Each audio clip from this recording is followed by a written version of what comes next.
Okay. Hello, everyone.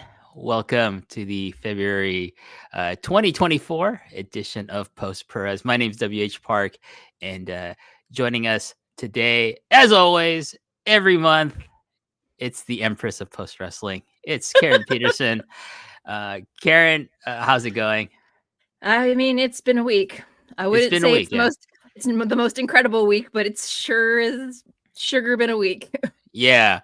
So we're going to talk about a lot of topics today. Off the top, we're just going to mention we're going to talk about Kazuchika Okada leaving New Japan, what the ramifications of that are for not just New Japan Pro Wrestling. There's a lot there. Just on that front alone, there's a lot of things to talk about with that, but also like in the Japanese wrestling scene overall. A lot of comments have been made about like what it means in terms of like younger talent. Like, do they now see New Japan as a stepping stone to go to an American company, and in particular, we talk about going to the WWE if that's where he ends up going. Karen and I will discuss where we think he might go, also like where we think he should go in terms of like what's best for his career. But also we'll be talking about some pro wrestling Noah news. We're going to be talking about El Hijo the Dr. Wagner Jr. as I like to call him, Dr. Wagner Jr. And as he will be challenging for the GHC Heavyweight title. We'll talk briefly about that. We'll talk about Noah star AEW star Kota Ibushi and what he's been up to since his surgery to repair his ankle, as well as and end things off with some talk about what's been going on in All Japan Pro Wrestling. A lot of weird things happening over there. But before we get to that, well, also top of the hour, we're going to talk about things that are happening in Stardom, particularly. It's not just Stardom, but Stardom and TJPW, and things that are affecting things that are going to come to the North American front, as it were, with both companies. But before we do that, I would be remiss if we didn't, touch upon the kind of the news about Vince McMahon and the horrendous allegations leveled at him. And as of this recording, I just saw on postwrestling.com that he is now being investigated by the federal authorities with regards to the civil lawsuit, where all these allegations came into light. And my only thing is this, that I will say really, is that I tried to finish reading these allegations. I could not. It was so horrendous at some point. I just had to stop. Like, my psyche cannot handle the overload of her, just sickening information I was hearing about what Vince McMahon and allegedly did. Like, that we have to, keep that in front. But I will say this, like, do I believe that most of this is true? I can totally believe that most of it is true. Whether it is or not, I don't know. Hopefully we will find that out in a court of law, definitively. But like, do I believe it's possible? Oh yes, I 100% that believe that all of it, even the most ridiculous, like outlandish things in there, and those are the only words I can think of. That I can believe that those are true too. But it's for me. I just another example of like one of the things, like, I love being a pro wrestling fan, Karen. Mm-hmm. But one of the things that when I become embarrassed about becoming a pro wrestling fan, of being a pro wrestling fan, is usually with the depiction of women on screen, the treatment of women on screen, but then also the treatment of women. You hear the treatment of women behind the scenes, whether they're women on like on screen talent, whether they're women who are fans, whether they're women who work for the company behind the scenes. It's horrendous. It's been ingrained in this industry for since its inception. Let's just say that. I can't even fathom like the depth of it. I kind of don't want to, just for the sake of my own sanity. But like, you as a woman who covers professional wrestling, who's been a fan for most of your adult life, like I think it's important for you to like let our listeners know like why we as fans and people involved somehow in the covering of pro wrestling, whether it's Japanese wrestling or American wrestling. And I just want to say this: if you think this only happens in America, you're dead wrong. This is happening. Yeah. It happens in Mexico. It happens in Japan. It happens everywhere. unfortunately. It's not indicative of North American wrestling scene. It is everywhere. So, Karen, what your thoughts about this in relation to, I suppose, to Vince McMahon and the WB, but also just as a wrestling fan who is a woman? This is where I pull out my my 20 plus year stint as a fan. I started watching WWF and WCW when I was 19. I was a junior in college with a majoring in English, but with minors in Japanese culture and women's studies. And at that time, during the Attitude Era, I had a very difficult time reconciling being a 19-year-old woman trying to understand why everybody in my social circle at the time loved wrestling. And there was a lot of compartmentalizing going on. And it continued until I left for Japan. And then while I was in Japan, I didn't follow wrestling. And I didn't follow it when I came back immediately, but started up around 2011, 12, casual, started watching NXT. And it's one of those things where it's not the elephant in the room. It's the thing that it's the locker room talk that nobody wants to talk about. And it's been a thing that has gone on for not just the last few years, probably longer than you and I have both been alive. And the hardest thing the entire time I've been a fan of wrestling and in other fandoms, I'm not gonna exclude anime, I'm not gonna exclude video games, I'm not gonna exclude Star Wars, comics, none of it. Anytime I have been a fan in a fan space, I've always had to stand up for myself and be told to sit down. I've been told to be quiet. I've been told that I'm wrong. And people have this tendency to invalidate the feelings of women in this sport and other sports. And it's gone on for far too long. We as a fandom and wrestling as an industry have nobody to blame but ourselves for the absolute sight that it is right now. Because for years, if not decades, women have been coming forward, trying to tell their stories, and people have chosen to silence them, have told them to shut up, told them that they were, in it for the wrong reasons. So it makes it so incredibly hard to sit here and read the court filing and to see the outrage on social media and wonder why people are surprised. Because we have been talking about it. Women in sports and women in fandom have been talking about it, but nobody wanted to listen. And when everything started last week, there were people out there saying they were calling out female creators and saying, so-and-so is being quiet. So-and-so is choosing not to say anything. So-and-so isn't doing this. It is not up to women when we are outnumbered 5-1, 10-1, 20-1 at shows, backstage, ringside, in the press conferences. It is not up to us as women to fix the problem by ourselves. That was the most infuriating thing, was that, it was the Royal Rumble last weekend. There were female content creators there. There were female journalists there, and people went in on them for no good reason. There was an unfair expectation that the women in that room had to be the ones to ask this question without any consideration to what their experiences as a female. Why is it giving me a thumbs up? Sorry. Their experiences as women in wrestling.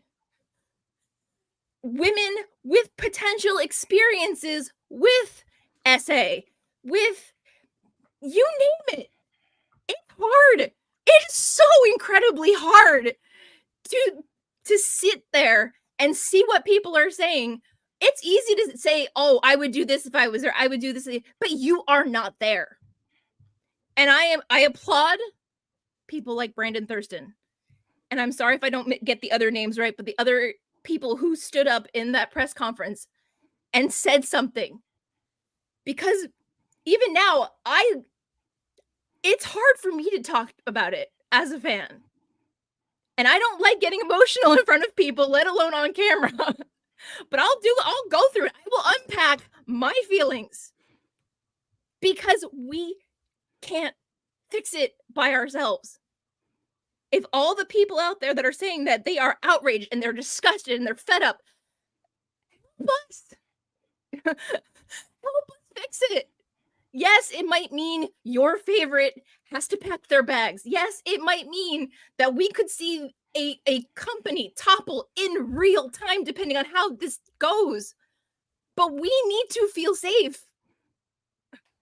We've said it about, going to shows and like, what people like think about, women in wrestling, whether it's performers, stage crew, fans. We deal with this all the time. So if we don't come together and step up together, we can't expect anything to change. And it sucks. It sucks to, to sit here and watch it happen and to see people turning it into an aha moment for tribalism, being like, oh, well, so-and-so promotion doesn't do this. That's not conducive to the conversation. That's not going to change anything.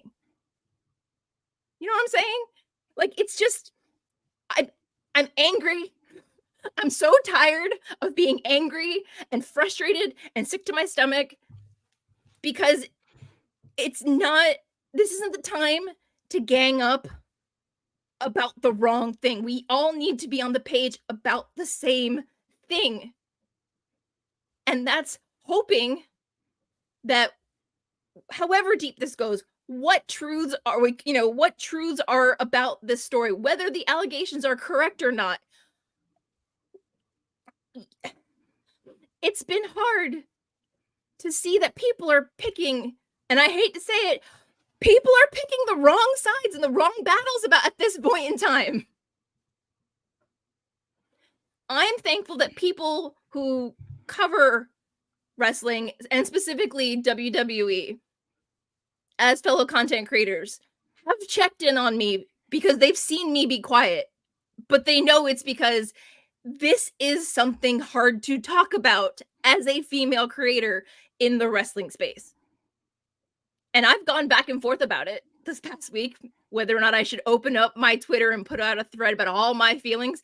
But seeing the way that women who are trying to speak their mind, trying to help educate people about why this is so infuriating, and then seeing people who want to protect their podcast favorite coming after them for no good reason whatsoever. It's unacceptable. I can't stand seeing people defending people who could potentially make these things actually be real. This is the time where you shouldn't be attacking female creators in the wrestling space. This isn't the time where you should be attacking, women who are coming forward and speaking out about these issues. This is the time where, I'm sorry, if you're a man, you sit down, shut up, and listen. You elevate the voices that are trying to be like, we have, I hate saying that we've told you so, but we've told you so. And people are choosing to compartmentalize and pick and choose who gets punished based on who's their favorite. And I'm sorry, this is too big. This is too big. And if you're picking the wrong side in this battle, if you're not listening, if you're victim blaming, you can pack your bags and get out of my mentions. I am done. I am so completely done.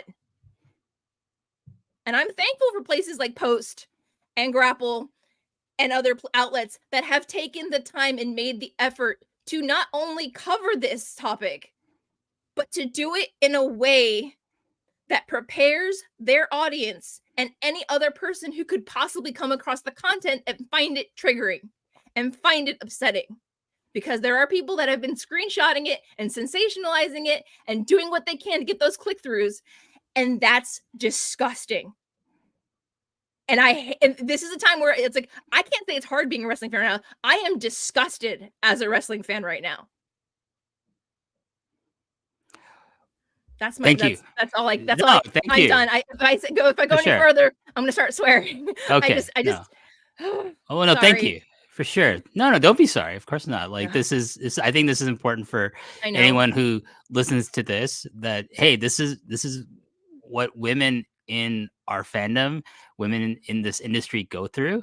If you're not aware of this, as you know, as a male fan, like it's been out there for years, for decades. Like like you just have to go to any message boards in the last 25 fucking years, and then you see all this trivialization of like the way wrestlers have treated women. The use of the word rat is disgusting. Like the Yeah. things like that, because you dehumanize women in this in the industry. And it is an industry wide problem. And Correct. the fact that the subject of what we're talking about is arguably, well, maybe not arguably, the top tier head of professional wrestling, and he's going to get possibly toppled down. Well, I hope that's a symbol of like this. This is a trickle down effect, and every enabler in his sphere and outside his sphere, that it's a wake up call to like AW, to TNA wrestling, to New Japan Pro Wrestling, to CMML, that hey, this happened to the most powerful person. This is the most powerful person in wrestling who's allegedly doing all this stuff, and if it's proven that it's true, and he gets punished to the full extent of the law, then I think I'm hoping it's a game changer. It's an industry wide sweeping of the board. I don't care if my favorite so and so booker, Yeah. fucking performer, gets canceled, never works in the industry again. Good, get out. I don't never want to see you again. That's why, like, I'm glad fucking speaking out like took a lot of these bad actors out of here. I'm glad I never have to see any of them again. I never wanted to see any of them again. That's fine. Even if I enjoyed their previous work, I don't care. Yeah. I don't want to I watch can't their look at them previous the work now. same. You know what I mean? So I know, but thank you, Karen. I really appreciate it. I appreciate you. I appreciate what, like, Kate from Montreal said over on Collision. I appreciate the work of Stephanie Chase on her God bless outlets, Stephanie Chase. and She and Kate and a couple of others like Alex Lajas, a lot of them have been doing their best, and a lot of them just wanted to go and enjoy the Rumble. And on Thursday night, it just came crashing down. And I can't speak as a member of the LGBTQIA community or as a person of color, but those are other communities where people need to, if they are talking about an issue, you need to listen to them. That's when it's our turn to sit down, zip our lips, and listen. Because I feel like that's the biggest problem, is that people want to talk and talk over, but there are too many problems that won't get fixed if we don't take turns listening to one another and believing when people say that things are a problem. So on that note, I just want to say, as a wrestling fan, someone who wants this industry, who wants this form of entertainment to be better, and so I can enjoy it as guilt free as possible. It's not easy. It's never been easy. No. For me as a fan, but like, yes, we should accept that change should come. That change is hopefully going to come, and accept what it might be. It might be your favorites are no longer in wrestling. Well, find new favorites. It's not that hard. There are And yes, plenty of as options a out male there. wrestling, as a male wrestling fan, that's what I think the biggest takeaway for me is, yes, shut your mouths and listen to what women have to say, and other people who are considered minorities have to say about how they are depicted, how they are treated in the fandom and in the industry. But Karen, thank you. I know it's not easy for you to share such strong emotions. I appreciate you. Thank you so much for giving us your voice on this. I think it was necessary in this instance, and I hope people will take the time to listen to the entire clip and not clip it out of context, because I hope so. Well, I'm sure, our good friends over at Post Wrestling, John Way, will do you this your voice justice for sure. I know. And I trust them. For sure. Let's move on. Let's talk about the Japanese wrestling scene. Let's talk about what's happening in the world of Joshi. You have some updates about potential visits to North America.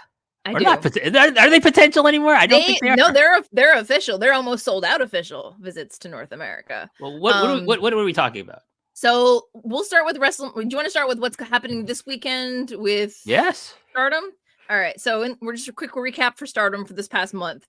January 4th, Mayu defeated Shuri for the IWGP Women's Championship for one of her defenses. Highly recommend the match. Go seek it out if you can. Julia defeated Trish Adora at Battle in the Valley on the 13th. And her next challenger is going to be Stephanie Vaquer from CMLL with a date to be decided. Sunday in Osaka, your favorite place in mind at the Edion Arena, main arena. Tam Nakano will be returning from her injury. She's been out for a couple of months, so it'll be a tag match for her. Stardom will have a special, they're starting their 13th anniversary year, so it'll be a special 8-woman tag. And then the big two matches on that card is Wonder of Stardom Championship. Saori Ano is defending against Starlight Kid. Earmark Starlight Kid, this might be her year. And then the World of Stardom Championship is Maika defending against Saya Kamitani. Also another one you should earmark for this year. For Stardom, upcoming tournaments they've got, or upcoming big tournaments and shows. Cinderella tournament is going to be in March, like it is every year. Starts on the 9th, goes through the 20th. And then Stardom Grand Queendom, which is their second biggest show of the year, will be April 27th at Yokohama Buntai. Now, turning towards WrestleMania week at the end of March, top of April, Stardom will have American Dream 2024 in the Keystone State, which is what we call Pennsylvania. April 4th at the 2300 Arena, and it'll be from 3 p.m. Tokyo Joshi Pro will also be part of the collective series of shows, and they're going to do 2 shows. One will be on April 5th, and that's TJPW Live, and that's at 11 a.m. East Coast time. And then they're going to do a special TJPW versus GCW show. GCW has been working a lot with TJPW in the recent year on April 6th at 2:30 p.m. The only other big news story on the Joshi front is that Ganbare Pro Wrestling, and as a result, the Ganbare Joshi, are leaving the Cyberfight group. They have yesterday they announced that they are going to break away from Cyberfight, and as of today or yesterday, the 1st, they are going to be independent.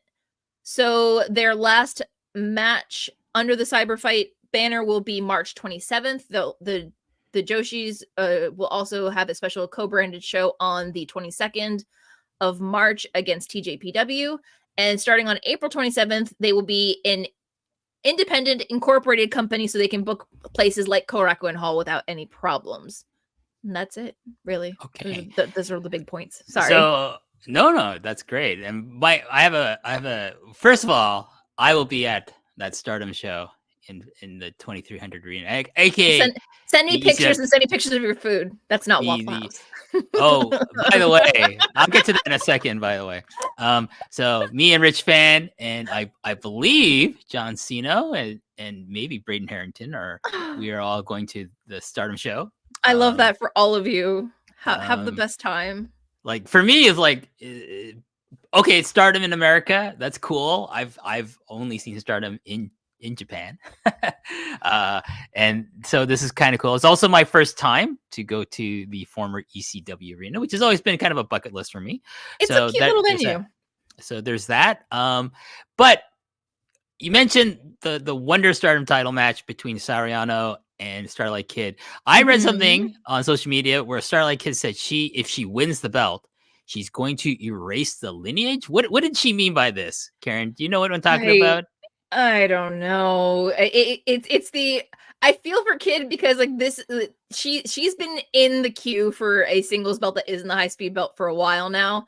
I don't think she could actually erase the lineage. I don't know if she wants to make it over in her own image, meaning that the belt will no longer be the white belt. It might be a purple belt, or she can't make it a black belt because that would be the goddess's titles. I don't know what she has in mind for it, honestly. If she wants to erase the lineage, she would probably try to be like the number one title holder with it. She'd have to shatter Kamitani's record, which is like 15 consecutive victories. Yeah, that's over the something course to do of a in year, Japan. over the course of a year and change. So it's a very ambitious move, but she's also, I think she's gone for this belt before and come up empty-handed. So we'll see.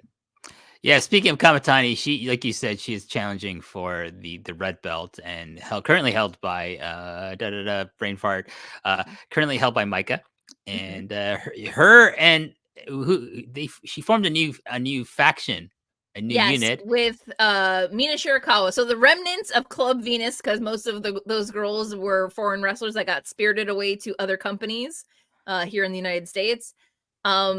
So Micah also having left Donna Del Mundo after Julia dissolved it earlier this month, or last month in January. They just decided to unify together, and now they've got a really complex name that has Nexus in the middle and an E. Nexus Venus something. There's way too much alphabet soup going on with that naming. Somebody needs to Stardom, call me. let me help fix it. Yes.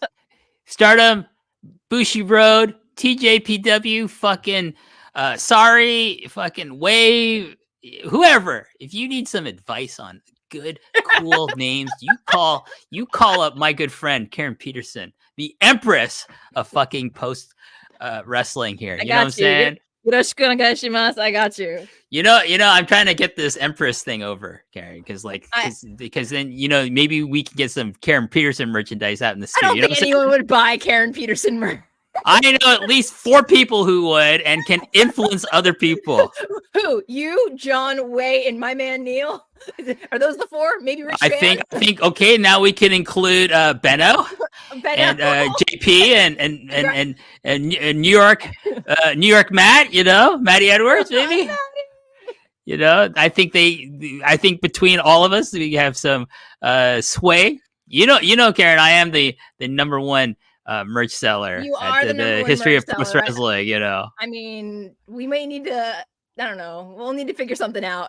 we'll talk about merch a little bit later at the when we get the plugs in at the end of the show. But anyways, I needed that. Thank you. I needed a palate cleanser because I'm still. Listen, I'm telling you, we're getting this Empress thing over. It's my new goal in on these podcasts. You know what I'm saying? For the record, I will not fight Asuka or Micah for that title.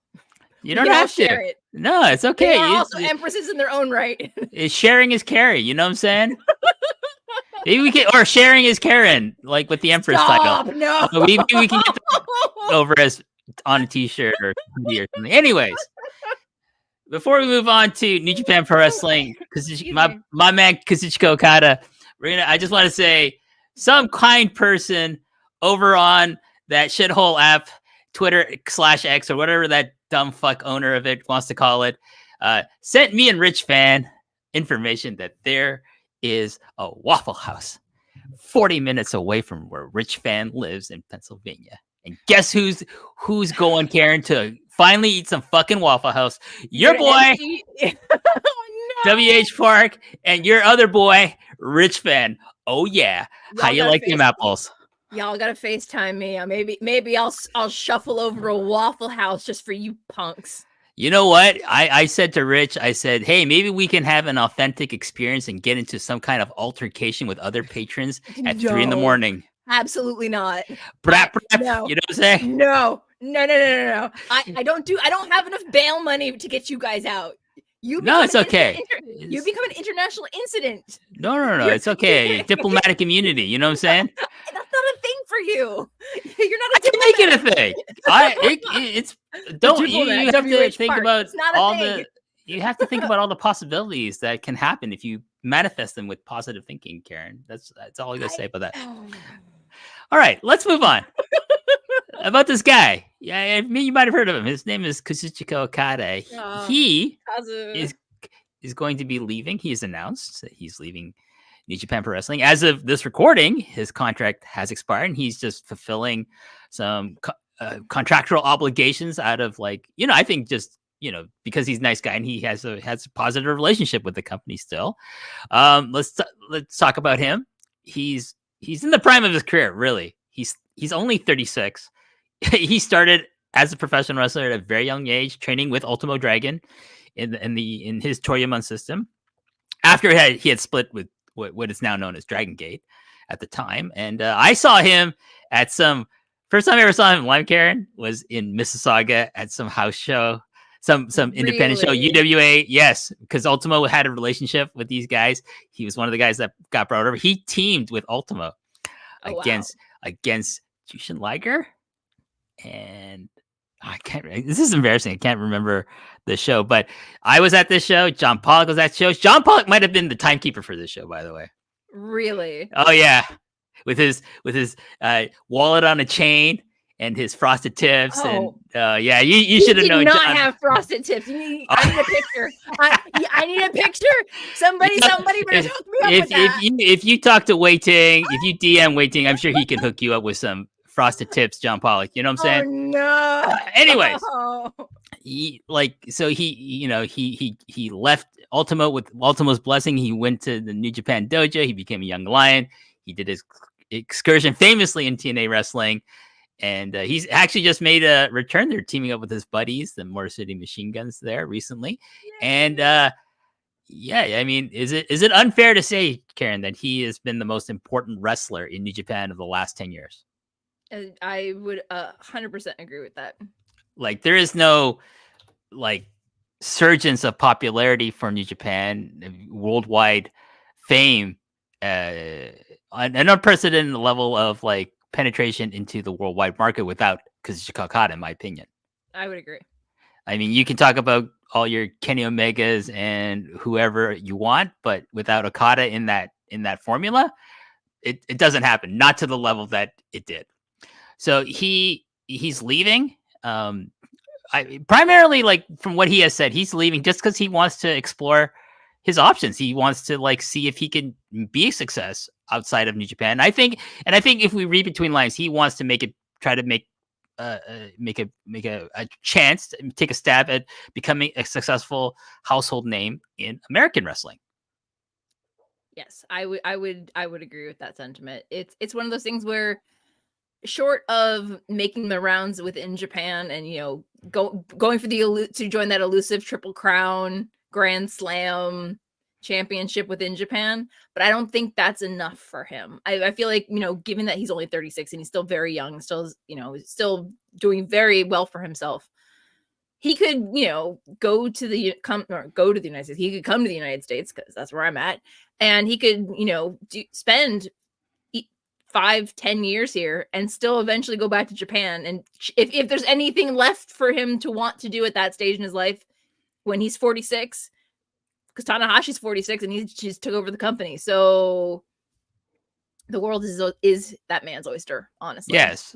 But let's talk about the ramifications for New Japan, because it's pretty serious. You couple like him leaving with also Will Ospreay leaving, big holes in their talent roster, especially Absolutely. If we talk about the quality of wrestling now. I'm not like slandering any of the remaining wrestlers, but like when you take like people the caliber of Okada and Ospreay out of there, like the caliber of your matches as a whole go down significantly. You're talking about the biggest foreign star in that company now going to AEW, and the biggest native Japanese talent now leaving the company. And like, it's not just them. Like Tama Tonga has also stated that he is going to leave New Japan, and he has this. I don't think it's been discussed where he will go, but I assume he has options. I'm sure like he can ply his trade in pretty much any promotion that would that would be. And I think there's a lot of interest in like a second generation wrestler, the son of Haku, so we'll see where he ends up.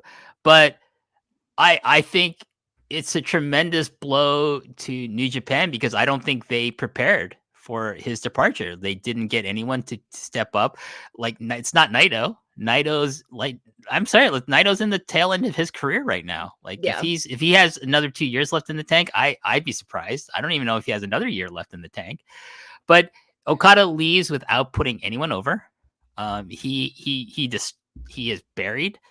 The Noah's Pro Wrestling Noah's big blue chip prospect and Kaito Kiyomiya. That guy does not have. That guy came out worse for the wear after being programmed with Okada. I don't know. And I blame Noah for that. They should have done more to protect this guy. Yeah. You know, I don't know how much of that is Okada just saying, I'm not putting this kid over. Fuck him. Like, I don't know. I don't see Okada being like that, but I don't know. That's just my speculation. But who is on his level in that company outside of Naito? But like, who do you have who can step up and be the guy that Okada was in the next 2 years? I don't know. Shota Umino? I don't know. Ren Narita now? Host Torture Ren Narita? No, sorry. Yoda Tsuji is probably my front runner because he has so much charisma. He's such a talented wrestler, and I think he's got so much potential to become a superstar, especially when his brother's appearing on Monarch Legacy of Monsters as a bartender in Tokyo. But yeah, Yuya Uemura, don't see it right now. Who knows? A year from now, but are these guys going to be ready to get to that level? The Okada level? Okada, like we say, Tanahashi is like his gimmick was he's the 1/100 talent. Yep, the once in a century talent. Well, okay, you know what? Then Okada's the other one in a century talent. He is. So to get that lightning in a bottle twice within a decade, I don't think it's happening in New Japan. Yeah. The hardest thing is that they put all their eggs in a basket with Okada, to the point where I feel like to maybe the older generations where you're in a company and you're in a company for life and you don't ever leave, they were going to rely on him for however many years going into the future. But as Bruce and I have talked in the last 6 months of covering New Japan for Post, it's been almost to the company's detriment. Like they haven't they've tried teeing up people. Like even with Sonata, love me some Sonata. They waited too long to pull the trigger on him, and then they gave him a lackluster run with the belt. Am I supposed to believe that once Okada's gone, Sonata could theoretically get another run with the belt and it be more exciting? I'm not so sure. And then you have, Umino and company, the Four Musketeers. I'm calling them the Four Musketeers because, as far as I'm concerned, Uemura is D'Artagnan in that group. None of they've been like micro pushes here and there, but none of them. And I love them, but none of them are Okada. And Ren's been relegated to the House of Torture shenanigans with Sho. That boat for me has sailed. Are they going to rely on Hiromu and Desperado having to go heavyweight to possibly fill in that gap? Because Hiromu's probably the next closest thing to Okada in a sense of popularity, but that would mean at some point Hiromu has to beat Naito. And are they going to let Hiromu beat Naito? Depending on how much longer Destino and Tranquilo his knees have left in them? I don't know. And it's also hard when, along with the Elite leaving, if back in 2019 or 2020, and then Jay White leaving, and now Ospreay leaving, they're probably going to start bringing in more people, but Ospreay and Okada leaving formally leaving literally within a month of one another, schedule-wise, those are the two names that have been consistently in the conversation of top matches in New Japan in the last 5 years. You have your Shingo Takagi's and you have your occasional Naito, and some people, I will wave that flag really hard for Tanahashi, but I know his days as the top of the company are long gone. But they have not keyed up anyone in this new class for me to believe in the next 2.5 weeks that they're going to just slide right into where Okada was and everything's going to be peachy keen. As a fan, I will say this, that I think it's a very intriguing time to be a fan of New Japan, because you have to see okay, what's Geto gonna do? His back is against the wall. Maybe this is where he's okay, he's gonna get the magic back. I don't think he's had the magic for a long time. Yeah. Maybe he's gonna get the magic back and he's gonna say, okay, I want to do this. He needs to make at least 3 of these guys, in my opinion. Yeah. He was able to figure out Geto was able to figure out who he was without Okada, who Okada was without the belt. But can he figure out who New Japan is without Okada? Yeah, that's the question. That's the challenge. That is a challenge for sure. Now let's talk about, he's going to come to America, right? Mm-hmm.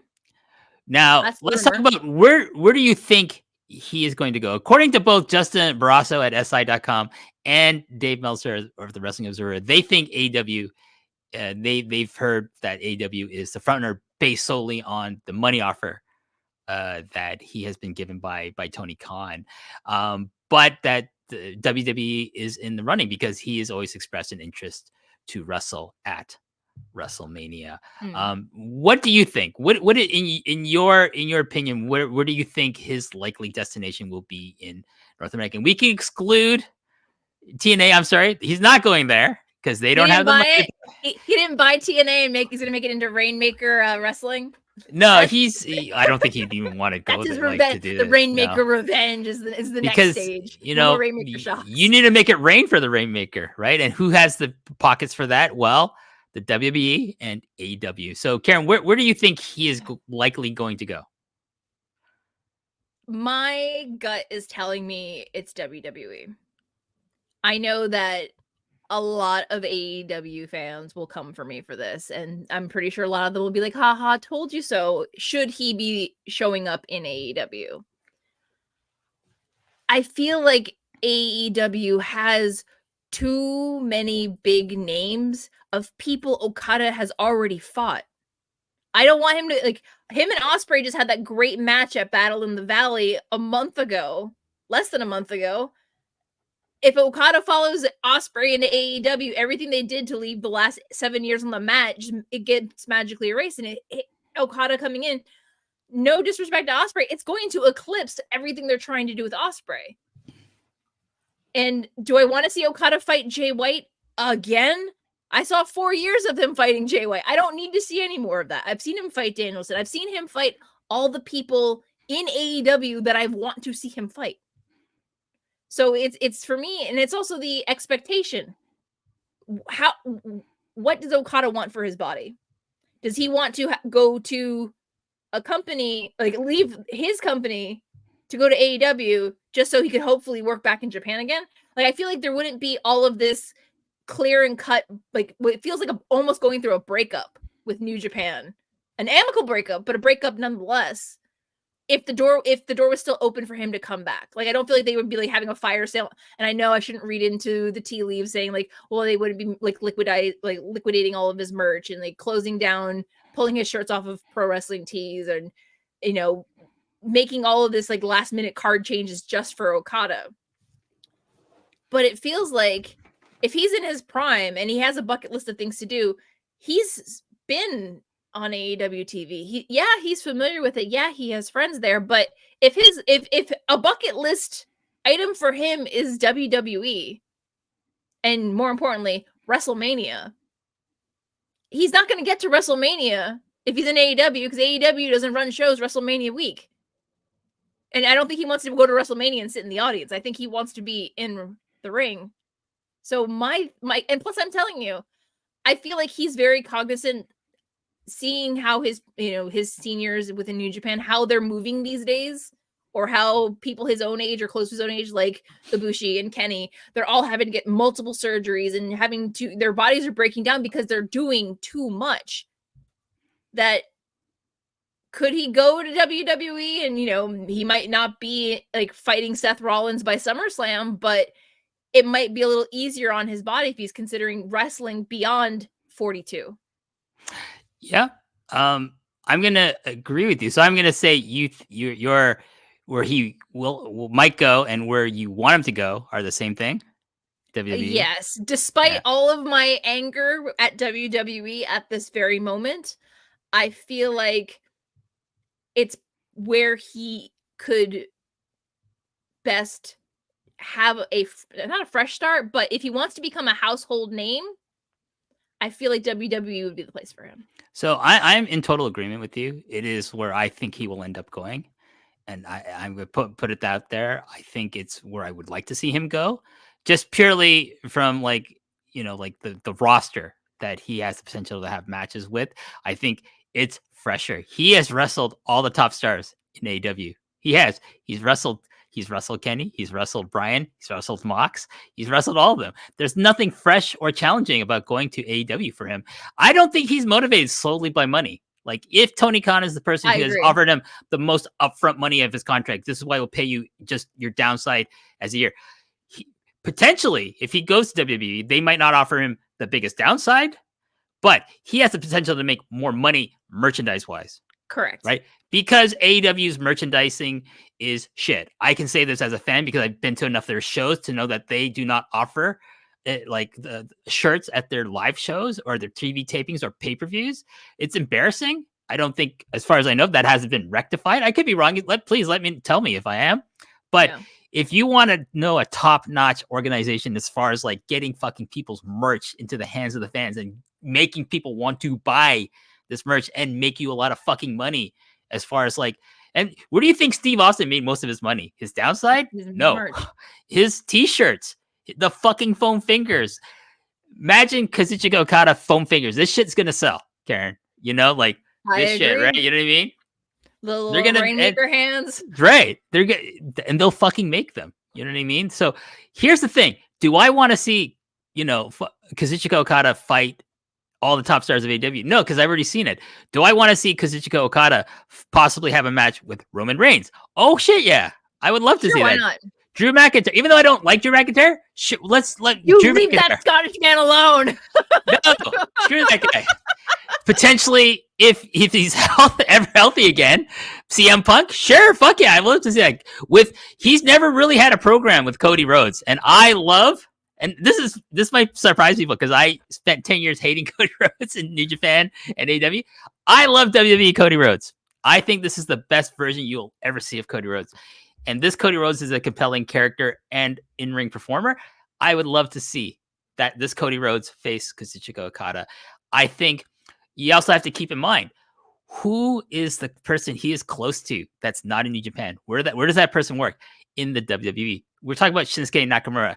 You don't think Shinsuke Nakamura is fucking calling him up and saying, dude, they pay me all this money. I go surfing all the time.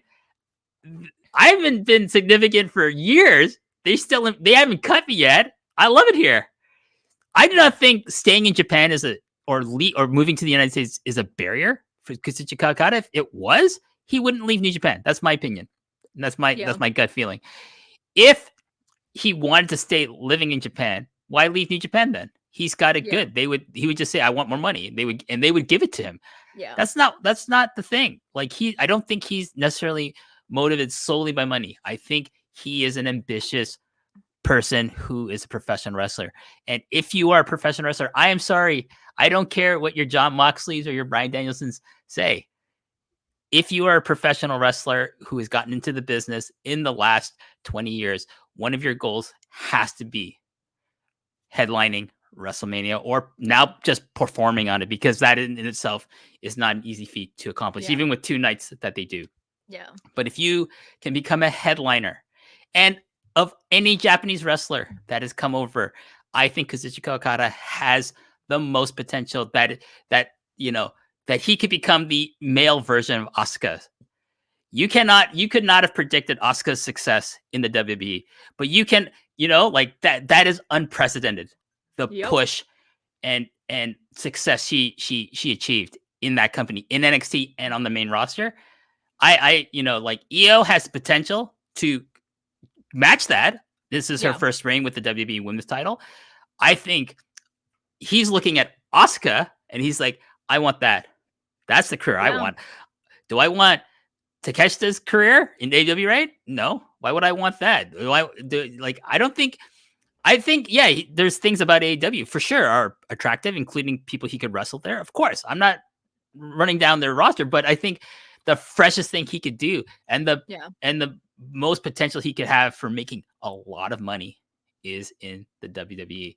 And hopefully it's a WWE that's clear of all the toxicity and enablers and Vincels. Get rid of all of them. I hope that happens by the time he gets there. And that won't happen by the time he gets there if he's going there this year. But by the time he's settled in and he's like, oh shit, WWE main event superstar Kazuchika Okada. I think solely as a fan, that's where I would want to see him, because I would want to see him face the likes of Seth Rollins, Cody, Roman Reigns, CM Punk, and possibly even have maybe one final program with Shinsuke Nakamura, who might be right. But shit, do you not want to see Gunther fight fucking the Rainmaker? Oh my god, right? Like, if Don't I'm tease Okada, me with a good time. Oh, Gunther versus Okada, because I think Gunther is going to become a massive superstar, right? In that company, he's on his way. He's on his way. He's going to get one of those world titles eventually. But yeah, Okada, I think will go there. I think Ospreay choosing AEW was mainly because he does not want to move to the United States. That is a huge barrier for him. Yeah. I do not think leaving Japan is a huge barrier, because I think the person in his ear the most, because you look at every other wrestler who had ambitions to go to WB, was it a barrier for them to move to Florida? Shinsuke Nakamura, no. Asuka, no. Kairi Sane, no. Io Sky, no. Kenta lives here. Kenta he lives wasn't here, a barrier for him. Nope. His wife is an actress, but she can probably just go back and forth to do acting she's a roles. voice actress. She can do it remote. They also have a child, and I'm thinking he's like, yeah, I could put her in private school here, Japanese private school. Is probably, I think that's what Kushida does, right? I think like he most of the stars in who work who have moved from Japan to America, he knows all of them. Yeah. I don't know if you know this. He knows all of them. Okay. Yeah. He knows Tosawa. He knows it is a very small community. He is probably has been talking to Nakamura for the last 2 years. That's my theory. That's my hypothesis. I would not be surprised by that. And right.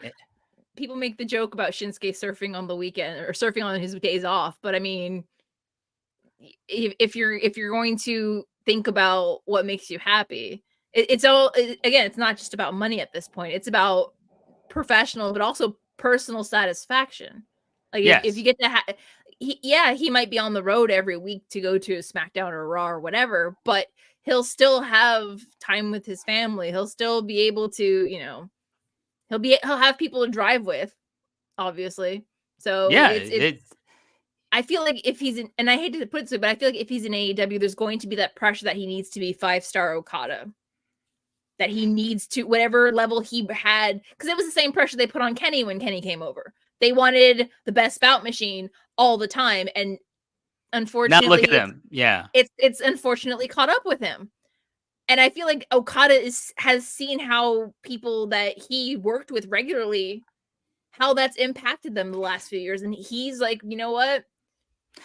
Maybe I go, maybe I become 3-star Okada for a few years, and that's fine. Also, let's look at booking. Let's look at booking.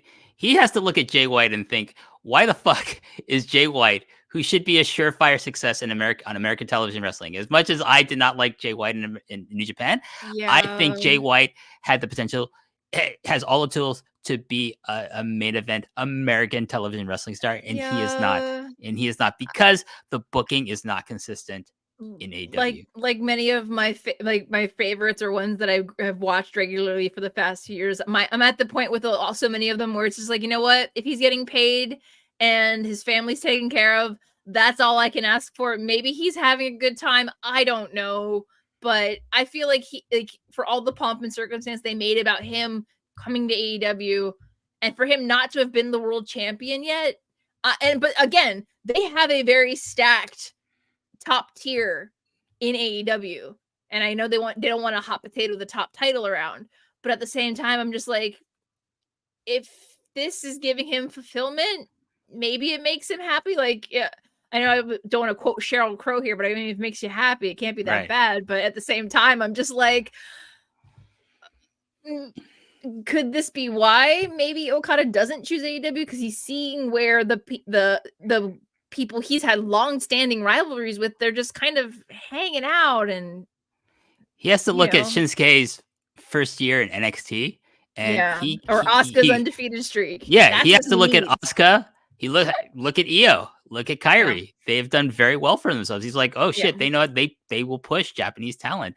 And here's the thing: people don't realize about guy. His English is pretty fucking good. Thank you. Everyone's like, what about the language barrier? No. He can cut promos. And if they're unsure about that, put him with someone who can talk then initially, like they did with Geto, right, in Japanese. Yeah, But it's like, oh shit, this guy charisma. Yeah, or let him cut promos in Japanese on a video and subtitle. It's not that difficult. No, either company has the resources to do this. I mean, my personal fantasy booking would be, okay, you sign Okada, and you also bring back Sasha, and you put that together, and she's she's his mouthpiece for a while, and they make that unit that they teased at the last time they were in the ring together. That would be awesome. Bring back the mixed match challenge. And have the Rainmaker, the bank maker, whatever you want to call them. Put the two of them. I mean, it'd be very much a Mutt and Jeff with Okada's height and how petite Sasha is. Listen, a mouthpiece should never be taller than the person that they're speaking for. That is correct. And she doesn't have to just be the mouthpiece. She can do the fucking program with Bailey against Damage Control, right? Yeah, that's a natural. And then, but on her side, but when she's not helping her buddy Bailey out, she's like fucking hanging out with good old Kazu, and Scooby doing it, with him. You know what I'm saying? I kind of hope that I know it's kind of selfish of me to hope that Mercedes also comes back, but like after the reception that Naomi had at the Rumble, that was amazing. Weekend, my mom, God bless her, she was sitting on the couch next to me, like she was knitting and like listening to her stories, and the sound that came out of me when Naomi's music hit, followed by Jordan Grace coming out, she's like, "Are you okay?" And I'm like, "No, mom." Let me mute this and let me explain to you in less than 30 seconds why this is a very big deal. See, with Naomi coming back, first thing in my mind was like, okay, she's back. That's awesome. 2, can Mercedes / Sasha Banks be far behind? Yeah. Who knows, right? I'm glad, like, as much as I was hoping for the coin drop, and I joked about the coin drop at the Rumble and then Sasha's music hitting at the Rumble, I feel like in order for both Cody and Bailey's stories to progress, that the spotlight wasn't taken from them in that way. Yeah. But now I'm just like, Raw after WrestleMania? Do any of them have tickets to Perth, Australia later this month? No, if anything, I think Raw after WrestleMania would be the best place to bring both of them back. I think the road to WrestleMania is for Cody and Bailey to walk, along with some of the other key performers in that company. But yeah, I would agree with that. So me and Karen on record, we're saying we think he will go to WWE, and we want him to go to WWE over AEW. Not because we're anti AEW. We just think if you look at what we said, it makes a lot more sense. If you have some kind of inkling about the kind of person, the kind of professional wrestler that Kazuchika Okada is and what his ambitions might be. But let's move on. That's what we think. Let's go to Pro Wrestling Noah very quickly. Like we've just they just announced Kenoh after he successfully defended his GHC title against one of your favorites, Go Shiozaki. And he will now make his next defense on February 4th, which is 2 days away. This is a Sunday. At Noah's Crossover 2024 show in Sendai. He will face the fantastic. This guy is probably my favorite foreign wrestler in Noah, and that's El Hijo de Dr. Wagner Jr. Dr. Wagner Jr. I love this guy. The first time I ever saw him live, Karen, at a Stardom show with his dad. Because like Rossi's like tight with Wagner Jr. Sr. and brought them over. And I was like, oh, this guy's Junior and Junior Senior are like, wow, this is pretty cool. Like, and he's big dude, Junior. Yes, I remember seeing him when I went to Japan in 2022 for. So, I don't think he's gonna beat Kenoh, but I think it'll be a hell of a match. Keep in mind, I think if he stays in Noah for the long term, he will eventually get that belt because he was the national champion for nearly a year. He had 6 successful defenses of that belt, and that title reign gained him a lot of popularity and support with the native Noah fan base. And I don't think Kenoh's losing the belt. I think Kenoh's the guy to stabilize Noah for the next year or so. Like, I don't know if he'll hold the belt for the entire year, but eventually in 2025, do I think Dr. Wagner Jr. can become the top guy in Noah, yes, I think they would look at him and say, yes, he's been national champion. He's also been tag team champion. Those are things that usually, like you give both those belts to someone like maybe we're going to earmark this guy for potentially becoming one of our world champions and being a headliner and having a successful lengthy title reign with that belt. And Noah's the kind of company that they like having lengthy title reigns for their heavyweight titles. So what are your thoughts about this upcoming match? I'm excited for it. But of course, Kenoh is one of my forever favorites. So I'm hoping that they give him a stable run and make it, give him good challengers, but also not. I don't want. All right, so he's gotten the Go Shiozaki match out of him. I don't want to see another one for another 6 months between the two of them. I want him to fight other people.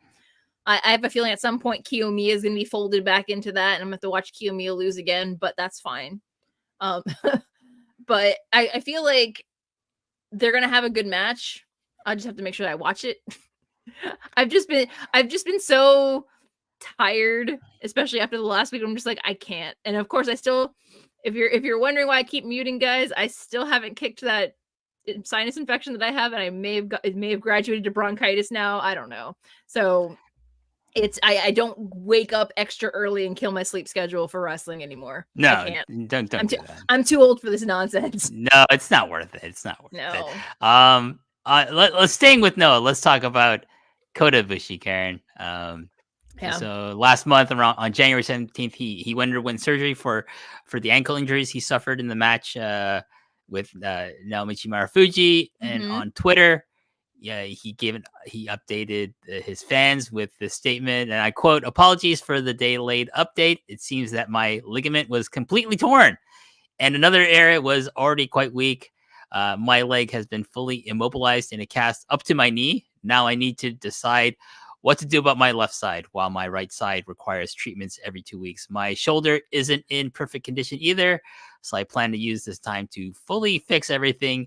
I'm sorry for any inconvenience caused. Moving forward, I have a lot to think about and decisions to make." And one of these decisions was apparently recording himself doing handstands with a leg encased in a cast. Tell me about, because you brought this to my attention, Karen. Tell us about this. I was scrolling on ye old Instagram, and Ibushi's AEW branded story came across, and it was him trying to, I don't know if he was trying to test his upper body strength to see how he was feeling, because he does have the one leg in the cast, and I guess for quality of life purposes they can't do anything with the left leg until the right leg is healed up.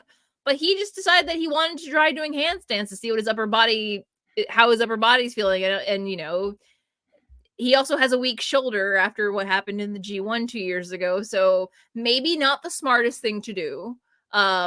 And then, of course, he tries to do the handstand and then just tips right over, and his legs come crashing down. And I'm like, why?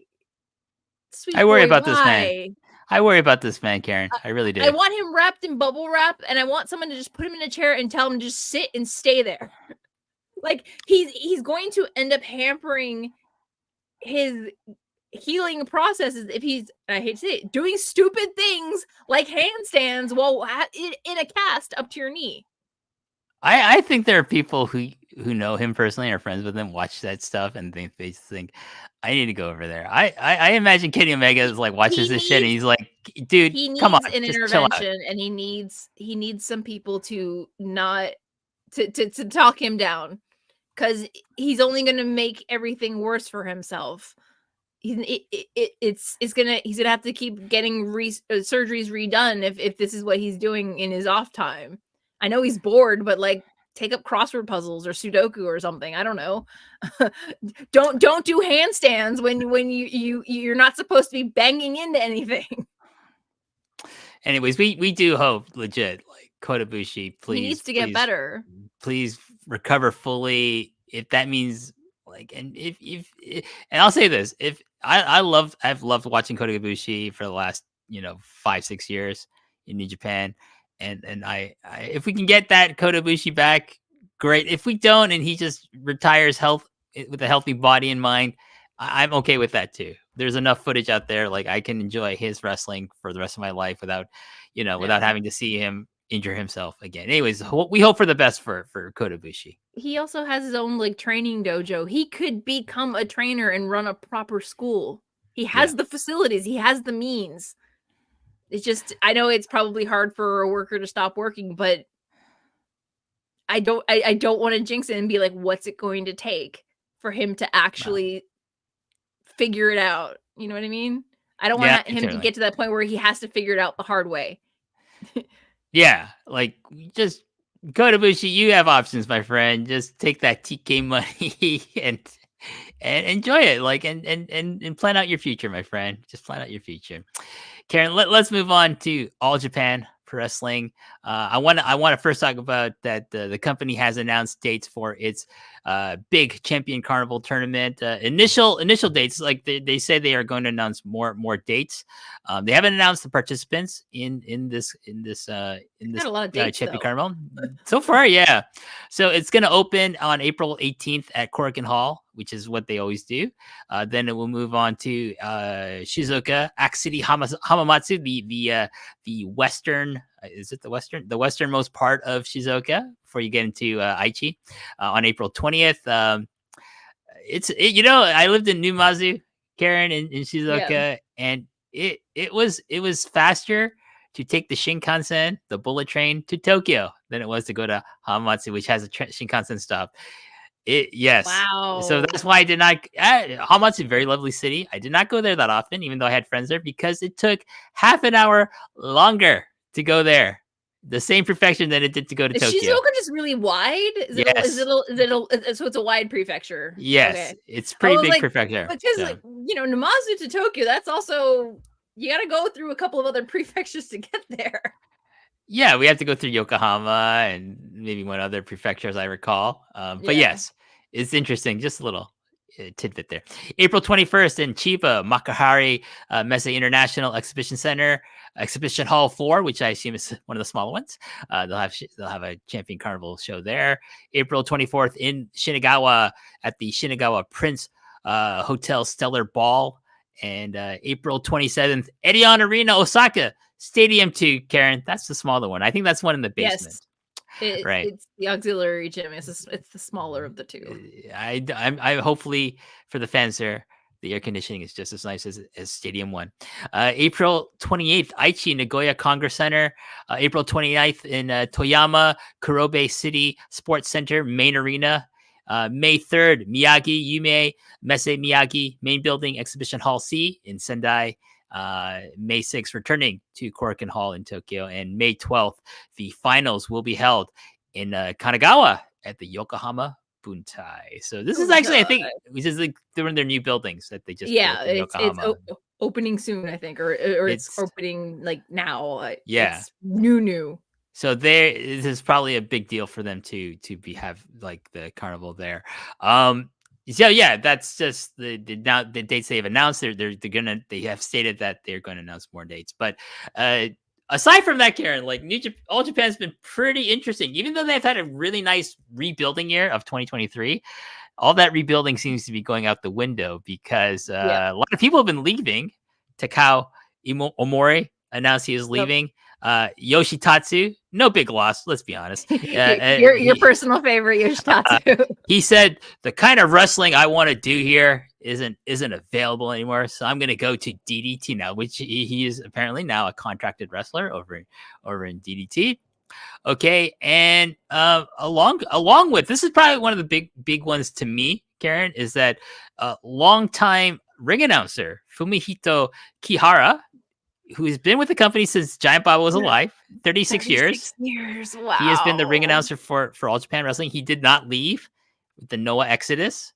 He did not leave with the Wrestle One Kishimuto Exodus. He stayed with this company, but now he has decided to leave. I don't know. I mean, he's been with the company 36 years. Maybe he just wants to do other things. Yeah, because as far as I know, I'm not sure he's announced that he's working for another promotion. Mm-hmm. I mean, if I'm Noah, I call this guy up, honestly. Like, like this is the guy that they probably wanted to jump with them when Misawa originally formed Noah. Yeah. And then in an interview with Tokyo Sports, Shuji Ishikawa, who is, for all intents and purposes, has been the booker for All Japan for the last several years. Yeah. He's been in the That's company massive. for 9 years in the company. He's former Triple Crown champion, former champion Carnival winner, one of the big stars, along with Suwama of the company, and kind of one of the foundations on which like some of the younger guys were built upon, like Miyahara, Aoyagi, and the such. He announced he's leaving. He's also leaving with junior heavyweight wrestler Black Menziere, and so he's announced that one of the reasons he's leaving because he does not have a trusting relationship. And this is all, a lot of this is translated from Japanese to English. So some things get lost in translation, regardless if it's machine translated or someone else is translating it. Where is he? Like, so he has been having some friction with Tsuyoki Fukuda, who is the current owner / president of All Japan Pro Wrestling. And you might recognize him if you watched the video of President Fukuda talking with someone from NXT to acquire the services of Charlie Dempsey for the Nakajima's title defense on their January show. He is the one who had members of the Actress Girls roster pretend to be hostesses, which was very, to me, like, I was like, whoa, what's going on here? So keep in mind, so he's now developed a working relationship between All Japan and Actress Girls Karen. But Ishikawa and Suwama had formed a Joshi brand within All Japan that they were spearheading. They were going to train women to become wrestlers and have shows on their own, but also in conjunction, in co-promotion with All Japan, called Evolution Girls. Yep. So instead of using the talents of Evolution Girls, President Fukuda decided, I'm going to form a business relationship with Actress Girls, and then make them kind of, do I want to say the word demean? I don't know if I should say the word demean, but portray them as women who, aren't what you would think about as a modern wrestler, female wrestler in Japan. My opinion only. When I was a flight attendant, I once had a gentleman call me nothing but decoration, and that's what it feels like. Because I remember seeing the videos of the convenient swarm of women just hanging out in the office, and I'm like, this is different. This is not where you're supposed to be going with things in 2024. No, for sure. Not at all. So coupled with that are interviews Suwama has given that he feels like a lot of this turmoil has happened since the joining of Katsuhiko Nakajima after his departure from Noah into All Japan as a freelancer, and that with Nakajima came a quote unquote a mastermind that some people believe is the son-in-law of Antonio Inoki, Simon Inoki. And Simon Inoki has gone record saying, I'm not any kind of mastermind. I don't have anything to do with this, but I don't know. It might make sense because Nakajima's new character is that he is an Inokiist. He's channeling the fighting spirit of Antonio Inoki in the company that his rival, Giant Baba, founded. I don't know what to make of this, to be honest with you, Karen, because all this smells like a fucking angle to me. It smells like a work. Whether it is or not, it's hard to tell. Sometimes these lines are very blurred in Japanese wrestling historically. Yeah. Like some people, we're going to create this offshoot promotion to recreate the New Japan versus, UWFI feud. We're going to call it 0-1. And then what do you know? 0-1 actually became a real life promotion, split from New Japan. And so like it's weird. It's hard to tell what's real and not actually real. But to me, when you're throwing out words like I'm gonna stabilize All Japan, I'm gonna keep it safe from all the outsiders, especially this quote unquote mastermind, that's to me smells like it's an angle. And like if we see all these wrestlers return, like to fend off more outsiders, working with Nakajima to tear down All Japan, I don't know. Like, Yeah. then I'll be like, okay, I was right. But who knows? We'll see what happens. But I just want to get this out there. Like, I'm not a fan of this direction because I Yeah. don't think I think it takes away from like the accomplishments like people like Yuma Aoyagi have done in the last year. I The agree. efforts of younger wrestlers like Ryuki Honda, and the return and kind of eclipses the return of Shotaro Ashino to the company. It's not good.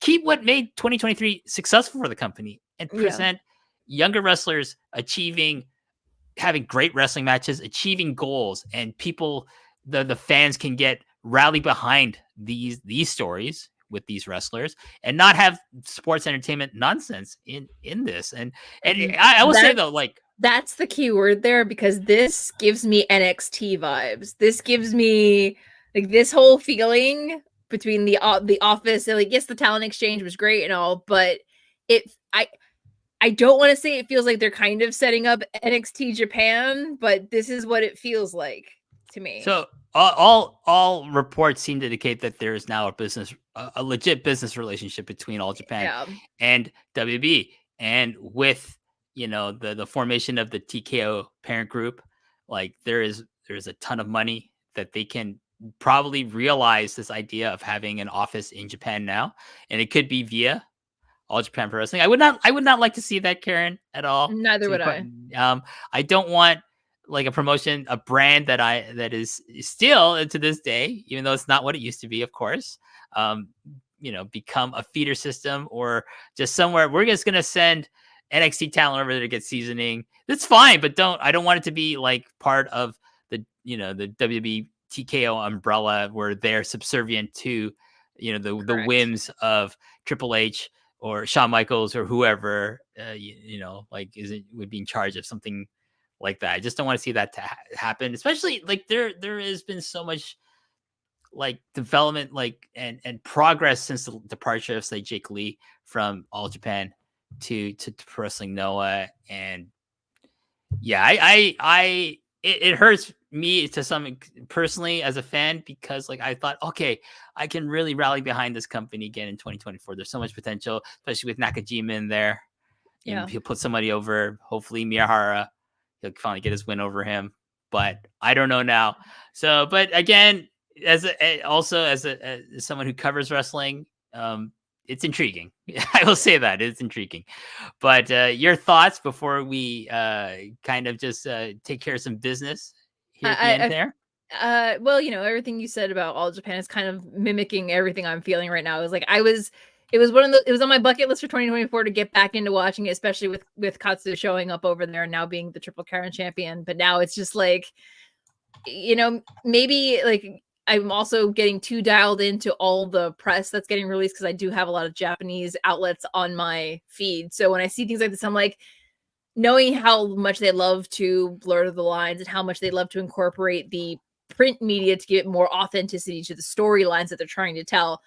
It's like, I don't know if I want to invest myself emotionally if this is the direction that they're going in, because like one of the things I liked about it in 2023 was the wrestling that they had. Whenever you recommended a match, I got excited to watch the match, and now I'm just like, I don't know. Like I found that with the establishment of Evolution Girls, I thought it was very ambitious of them. And the fact that they had 3 girls, and I think one is now going to become a referee because she may have gotten injured. I don't know. But trying to like loop in actress girls behind the back, that's just I don't like it. I don't like it. No. It gives me the heebie-jeebies. I'm not a fan. So yeah. We'll see. I think what happens during the carnival in April will really show us the direction the company go for the rest of the year, and hopefully a lot of my fears are unfounded. We'll see, but we'll be covering it regardless. And with that, let's take care of some business, Karen. As you might have heard, my good friend Richard Avian, but most people know him as Dickie Bird, has started a new venture called ChoppedTees.com. The address being chopped-tees.com. That's the web address. And they started off with providing merch for our friends over at Poison Rana and all the shows associated with Poison Rana, including Martin Bushby, Brandon from New Jersey, and Dickie Bird himself with Eagles Don't Hunt Flies, their John Moxley centric podcast, along with the Detox with Jordan Goodman and Braden Harrington. And so, and Dickie teased he's going to have more brands join the company, and one of those brands was postwrestling.com, Karen. And can I just peel back the curtain a little? I was asked directly a little bit. I was asked directly by Way, what I thought about merging with because for people who don't know, Way took care of a lot of the merch from his end. That was one of his responsibilities, but being a father, he doesn't have the time. So he was looking for an alternative, and Chop Tees came along, and it's like, wow, you're doing great with Poison Rana. This is now the home for post wrestling merch, and at being the top merch mover in the history of post wrestling, Karen, he asked me my opinion. So, and then Dickie Bird said, hey, what do you think? Would you like to come over? And I said, yeah, sounds awesome to me. You guys are doing an awesome job with Braden and Davey and Martin and Brad from New Jersey and Jordan and everyone. So I thought, sure, why not? It's not so much for me about money or anything like that. I just want people to wear cool shirts that are associated with, content that I'm part of, so I'm very proud to announce that we will be sending over. Let's see if this works. Yes. Look at you. Look at that. The original Post Perez design, my first t-shirt design, created by Robert Pearson. Shout out Robert Pearson, my good friend over in New York City. So before we just had a t-shirt, Karen, but now we will have a hoodie.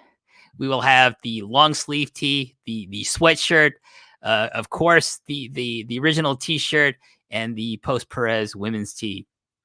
Shipping is free in pretty much every country. It's coupled into the price of whatever item you would like to get. The only places where shipping might not be free are some European countries. So please check what shipping options are available if it's not free for you in whatever country you live in. But North America and most of the UK, including Karen, living in the United States, it's free. It's the shipping is free. I love free.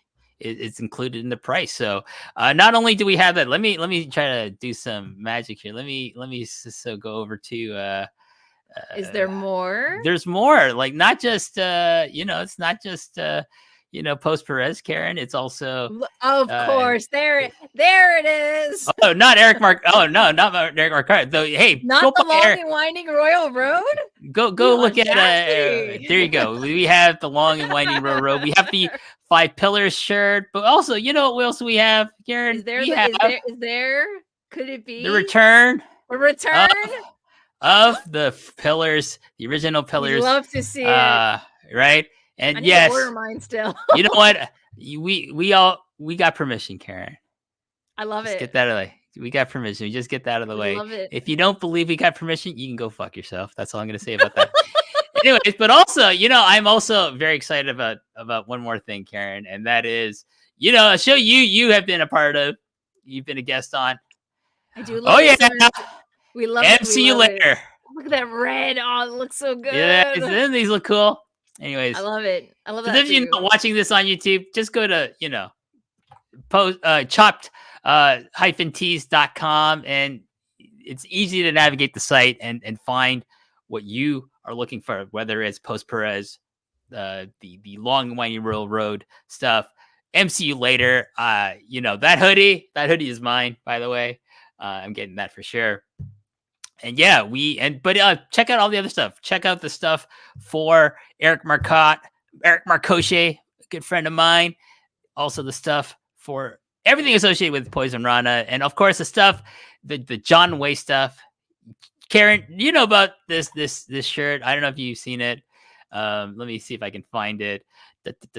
Post wrestling. Let's look for one of my favorite designs. I think also designed by Robert Pearson. You got the classic, the P. How do you hang wrong with that? But you got this bad boy. Let's see. Hopefully, coming up here. What the hell? Loading. Okay. How about this? The shared brain design. I Wow. love this thing. By the way, don't be scared, That's folks some in the United sick States, by these design. prices. These It's are Canadian Canadian. prices. It's much lower for you people. Is in there the a way to States, is there a way to switch the? Let me check. No, I think yes. You can go on the top here. You see here, just switch to USD, and There we and you'll go. be fine. Like if I go, it's because I'm in Canada, yeah. everyone. So, but if you go to USD, we have loading the new United States dollars price, $44.99 with free shipping. That's pretty good. Yeah, that is pretty good. And actually, some of like the non hoodies, like the sleeve, they're the average for $39.99. The t-shirt, long sleeve tees are $29.99. Yeah. So we're very excited. Dickie, thank you. Amazing site. It's so easy to navigate. He's making it great for creators like to get onto Chop Tees and present, and Karen, like maybe we're gonna have some Empress merch up on the site someday. I think you need I think Dickie Bird needs to contact you. I need to find someone to design something because I have no design sense whatsoever. You know Dickie's a designer himself, right? Oh, is he? Yes. Is that the rumor? He has designed some of the existing t-shirts already on the site. So you can give him a talk. You can contact him. I can put you in touch with Warren Robert Pearson as well. He designed the Post Perez t-shirt. So it's up to you, Karen. Like there are options for you. But I think the fans are clamoring for some Empress Karen Peterson t-shirts. I would need somebody. It's like when this goes live, like on the Twit machine, I need people to like be like, yes, we want Empress merch. Because I always worry that nobody reads any of my stuff because it's either so long or nobody has any interest in what I have to say. So let me know if you want it. We just need to get some wrestlers to wear. You know what I'm saying, Karen? That's all I'm saying. That's all I'm going to say about that. But and everyone's going to want to wear it. Oh, shit, that person's wearing that shirt? Oh, what the fuck? It doesn't have to be on TV. Just my Instagram. Would be to have Eddie Kingston because he seems to be the one that is the purveyor of non-traditional wrestling shirts. Tom Lawler, my favorite, one of my favorite members of God's Eye, Tom Lawler. If that would be another one. Listen, both of them are confirmed listeners. Eddie, Tom, like if you just listen, just get into John Pollock's DMs and Way's DMs. Okay, I know you're both in there. All right, you can say, "Hey, Bada, I want a T-shirt. I want to wear it next time I go to Ribera." If people want me to show up at the post events that keep happening in like Toronto, where I have to fly out, this may help get me there. There you go. Listen, definitely now, like easy purchases from Neil Flanagan, members of the Post Wrestling Forum. That John Cena will fucking buy it. I know. Make your voices heard, guys. Let me know. All the supporters of Karen Peterson, like myself, John Pollock, Wei Ting, Neil Flanagan. No, whatever. Where's the lie? Eric Marcotte, like fuck. Bruce Lord, your partner on the New Japan reviews. Bruce Lord will get the triple XL because he's a tall drink of water. That man. You know what I'm saying? So, but anyways, yes, please support postwrestling.com. I'm totally biased when I say this, Sharon, but like I think John and Wei, but John has been really at the forefront of like providing excellent fucking journalism about not only WWE, but also the UFC, and he gets a lot of shit for it from dumb fucking people. Yeah, I'm gonna say it. Unreasonable incels go after John. But he let me tell you something about John. It's not going to stop him from doing what he thinks is right and what a lot of other people think is right. It's one of the reasons why John is one of the most respected people in this sphere. Okay, among other journalists, among people in both MMA and professional wrestling, respect John a lot for his journalism. Because guess what? He's a real fucking journalist. Okay, I'm not a journalist. I just like to talk a lot of shit, and they provide me a platform for that, oddly enough. But anyways, Well, with that, I'm gonna chime in on that real quick because it's John's integrity that made me decide to join Post. Because what about I feel, me?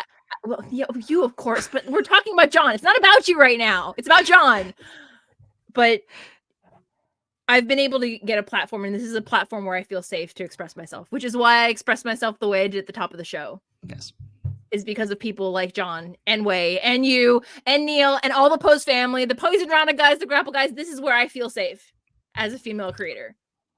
So thank you. Well, no, thank you. All of you. Thank you for choosing us. Thank you you. for bringing your voice to ours and amplifying it and making it stronger. I appreciate you very much. That being said, Karen, any plugs for people to find more of your work? Well, if you go to postwrestling.com and search up Dream Slam Monthly, the January edition is available.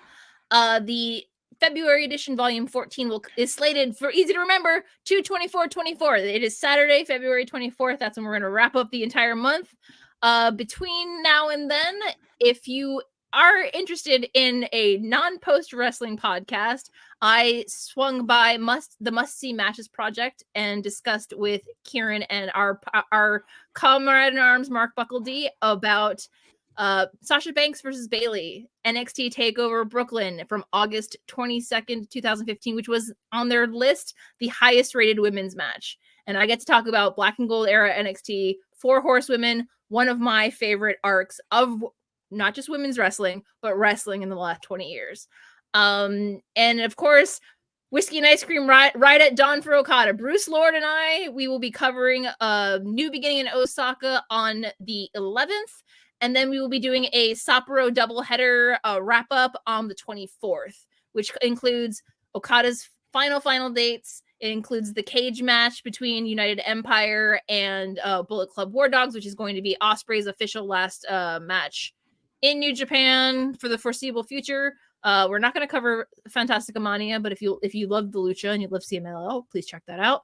And then we are going to start pivoting towards, New Japan. After that, the calendar, we haven't confirmed it yet, but the upcoming key New Japan dates that we'll probably be covering. Anniversary show on March 6th, then the New Japan Cup. Sakura Genesis is the 6th of April, and then Windy City Riot, which has Naito versus Moxley and the New Japan debut of Mustafa Ali versus Hiromu Takahashi. So those are probably where you'll be able to find me. Post, of course, we will write at the end of the month to get ready for the February edition for March. So there you go. Me, I just finished Echo episode 5 review with Rich Fenn and Nate Milton. And check out the New Vegan Wrestling Advocates t-shirt also on choptees.com. It looks very nice. We had a fun time discussing I felt the pros and cons. I thought there were a lot of pros, but I felt there was a few cons to the finale of a show that I overall liked a lot in Echo. Have you seen Echo yet, Karen? I have not. Okay, I recommend. I think you would like it. I've been playing Animal Crossing a lot this month, and I've started learning how to knit and crochet. Those have been my projects. I've been doing a lot of merging in mobile games on my phone, kitchen merging. Like, let's fulfill some of these orders. That's one of my. Anyways, nobody wants to hear that. Anyways, I do. But also, Long and Winding Road. We had to bump the Long and Winding Road from the end of January. We're gonna put it to next week. But it's in the can, Karen. You know, my guess was for the January / well, it might be someone you know by the name of Wei Ting. That's right. Wei Ting joins me to talk about Toshiaki Kawada. That's right. Go. Toshiaki Kawada versus Mitsuharu Misawa. It's a match we talk about, a Champion Carnival match, oddly enough. And then yes, we talk about and Wei, I'll say this: Wei felt like he was out of his element to talk about All Japan match from the 1990s, but I thought he did an awesome job bringing his non-fan of the era outsider perspective to the match. So I had an awesome time recording it. I think people will have an awesome time listening to it. And then I am potentially slated to appear at the Pro Wrestling Torch on the deep dive with Will Cooling. I promised myself I would never record with him because I don't want to do a 17-hour podcast. But he promised me the quote unquote cooling effect is in effect, and he will try to keep it around 2 hours. I don't know. I don't know if Will can keep the promise. Let me know if you need an emergency call out. Be like, hey, there's an emergency. Oh, Rich is my emergency call out. Don't worry, because he's of course comrades in arms with Will Cooling. But no, I'm excited to talk with Will. It's been a long time since I've had a chance to talk to Will on a podcast, and that we're going to be talking about Japan and covering Japanese wrestling in 2024, especially now that I don't live there anymore. So we're going to talk about that. If you want to hear about my life in Japan, might be one of the hitting aspects of what was life like for WHN living in Numazu, Shizuoka, and going to wrestling shows in Japan and covering it. A little different. But looking forward to that. We'll announce that on socials and other such things when that show happens. But yeah, Karen, you know what? Thank you again. Thank you for your voice. Thank you. My pleasure. With regards to that thing. We won't talk about it. We won't say it by name anymore. But for the rest of the show. But yeah, anytime you wanna voice your feelings. Of course, Post Wrestling is your forum. Post PURORESU is your platform as much as it is mine. And feel free to express however you want to feel about things that you see, injustices you feel are being perpetrated in the industry of professional wrestling, in the fandom of professional wrestling, or any fandom that you want to be a part of. And you are more than welcome to have it. And I think the listeners of Post PURORESU will amplify that in the forums and on social media as well. Yeah, I know choosing kindness is always the harder of the two options for a lot of people, but sometimes a little bit of kindness goes a long, long way. Well, we will show each other a lot of kindness in the coming months of 2024 as we cover the wild world of Japanese professional wrestling. But thank you for listening, everyone, and we appreciate you. We really do. But we would appreciate you even more if you buy some merch from shoptees.com. Yeah, please. There you go. And I hope your mom enjoys this episode, by the way. Yes, my mom's a diehard Post Wrestling fan. That's right. I know she watches everything you do on the YouTube gimmick, and she likes to send pictures and be like, "Hey, I see your it's post PURORESU with your friend WH." Yes, that's right. Hi, Mr. Peterson. How are you doing? Anyways, hope you enjoyed the show. We will say Karen and I will be back at the end of the month for our to record the March edition of this show and then talk about whatever crazy things have happened. I'm sure lots of crazy things will have happened in Japanese professional wrestling. Maybe we'll know where Okada is by then, or maybe not. Maybe Mercedes, maybe not. We'll see. But until next time, I want to say on behalf of Karen, thank you very much, and we will see you later. And goodbye. Bye.